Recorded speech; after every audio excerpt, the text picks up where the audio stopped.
Okay, game. Video reaction.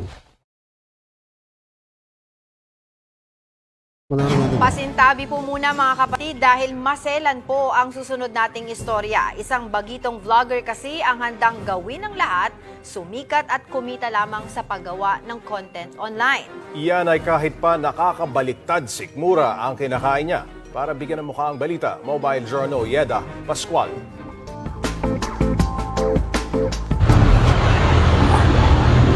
Mahirap maging mahirap, kaya ang ilan sa atin handa talagang gawin ang lahat, makaahon lang sa buhay. May pera sa social media. Yan ang pinatunayan ng mga big time. Wala pera sa social media! Joke lang. Grabe naman, eh.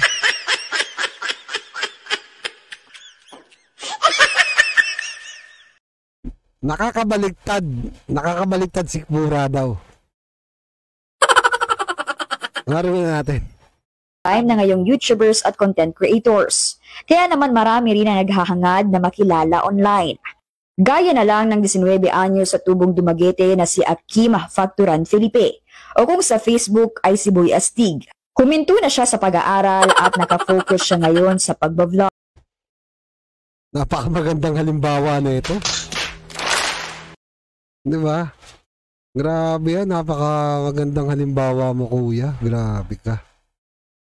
Ha? Lupit, di ba? Sipin mo minto dahil sa ano lang, pagbablog. Mag-vlog na lang lahat, huwag na kayo mag-aaral.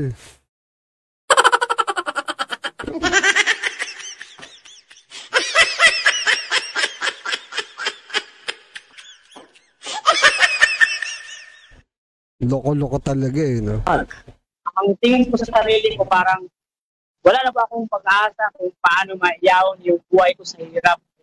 Kaya sinubukan ko mag-vlog. Pero wag kayo, dahil kahit bagito pa lang sa pag-vlog, do the Alam mo, kuya, pwede ka naman mag-vlog habang nag-aaral ka. Wala naman masama ron. Kasi, alam mo, ginawa niya ito, nag-focus siya ron. Kasi pagdating sa eskwela, kang makakasa rin siya.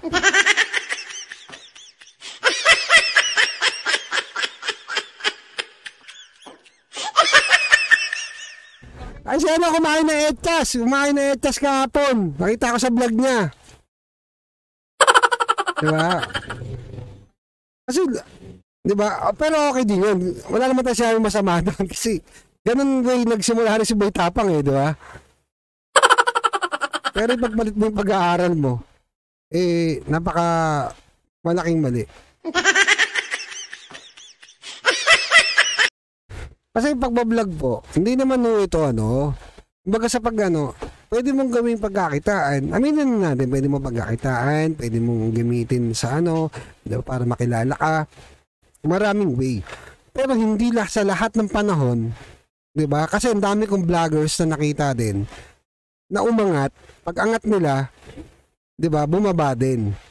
Umangat, 'di ba? Umangat kasi yung camera, umangat, tapos bumaba din. Diba? Hindi nag-maintain. Tapos, nag-stop na, huminto na. Diba? Kaya, napaka-importante pa din ng edukasyon. Kasi edukasyon, kahit anong mangyari, natapos mo, nandun pa din yun. Diba? Sana nagigets ng ibang kababayan natin. No? Kasi yung vlogging po, hindi naman huyan minamadali kagaya nito, sinabi nila. Pero wag ka, kahit bagito siya. Eh, ano, ang tanong, mamimaintain mo ba yan? Ako kasi, matagal na rin ako nag-vlog. From motovlogging, video reaction, hanggang sa kung saan ako ginagawa food, 'di ba? Pero nagtutuloy-tuloy ako. Pero hindi ko pinababayaan yung mga dapat kong gawin. Kagaya nung, 'di ba, may trabaho din ako sa labas, may ginagawa din ako para sa pamilya ko, 'di ba? Pero pabayaan mo yung sarili mo, ano mo sa pag-aaral, 'di ba? Mali 'yun. Iba pa din yung may pinag-aralan. Stream agad ang content niya. Sa isang video, trip niyang kumain ng patay na sisiw. Habang sa isa pang video, pati dumi ng hayop, tinikman niya. Pero naniniwala kasi si Boy ST Kita nyo, style ni ano to eh, ni Boy Tapang. 'Di ba? Style ni Boy Tapang. Nagasan din naman ganun nakatunog si Boy Tapang ngayon. Aminin man natin o hindi, 'di ba? Oo, nandun na yung pangalan ni Boy Tapang, pero pagdating mo sa YouTube, hindi naman lahat talaga ng video mo pumapatok, matataas yung views. Ako nga 58 lang Swerte na makalimandaan 'Di ba? Tuloy muna natin to. na heto ang susi sa tagumpay niya bilang content creator. Yung pagkain ng nakakadiri, parang para sa akin, mas madali yung pagsikat ko. Kasi madaling mapansin yung mga content nga parang impossible sa ibang tao. Nakakabaliktad sikmura man na aminado si Boy Astig na alam niyang masama sa kalusugan ng kanyang ginagawa. Bagay na sinigundahan din ng isang doktor. Hindi ito magandang pamamaraan ng pagsikat kasi you are exposing yourself to such a lot of risks para lamang sumikat. Aanhin mo yung kikitain mong pera o aanhin mo yung kikitain mong tapang or fame kung magkakasakit ka naman at lahat ng iyong kikitain ay doon mo gagasusin. Wala ring mangyayari. Yun, di ba? Doon mo rin gagasusin, di ba? Tama yun.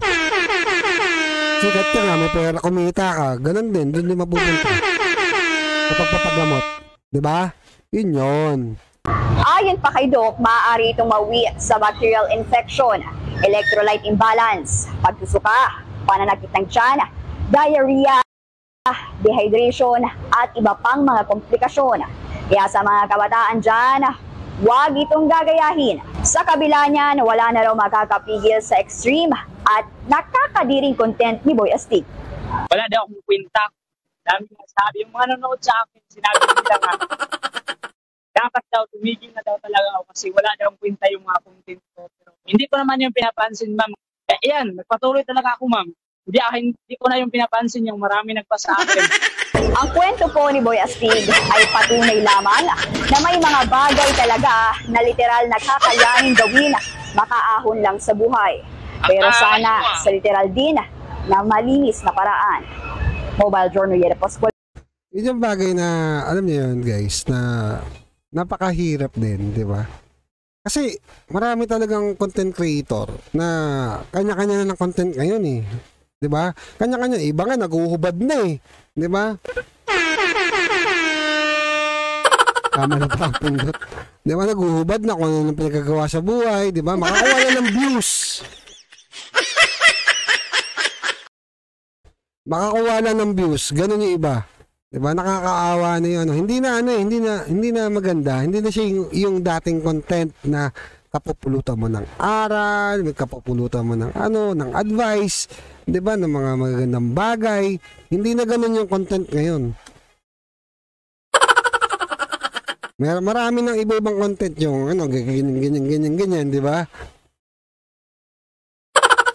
Iba naman tuwan-tuwa, nood. Sabi nila na pumunta ng club, dito lang sa Facebook meron na. 'Di ba? Wala na, nonsense na yung ibang vlog na Ultimo nga yung video reaction ngayon, iba. Hindi, sa totoo lang, yung video reaction iba ngayon. Hindi na rin maganda kasi iba kasi ginagawang lalo na pagka-political. Ginagawang iba. Alam mo yun? Iba bulag na. Nga na.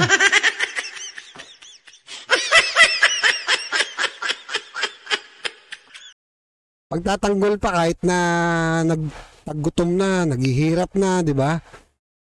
What I mean ay di ba? Alam mo yung totoo sa sarili mo pero binubuhay mo pa rin yung yung bagay na 'di ba? Yung hindi alam mo yun, 'di ba? Nakasulat sa Biblia yun, 'di ba?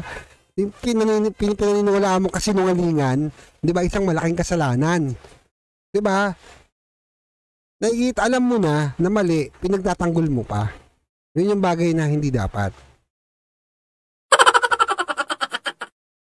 Diba? Yun lang naman. Tapos, diba, sana naman ewan ko lang Kasi yung ng Facebook, diba, yung mga YouTube, yung mga social media, diba, iba-ibang platform, diba.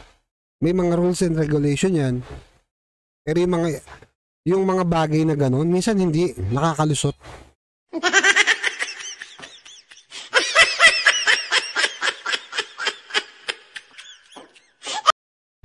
'Di ba? Nakaka-bad trip nga eh, lalo na pag-uusapan pulis, hindi pwede i-upload. Lalo na sa TikTok, ang hirap i-upload. Oo, ang hirap i-upload. Pero pag mga labasan ng dodo, ayun. Pwede. 'Di ba? Pwede. Tapos may mga wala kakwenta-kwentang bagay, pwede.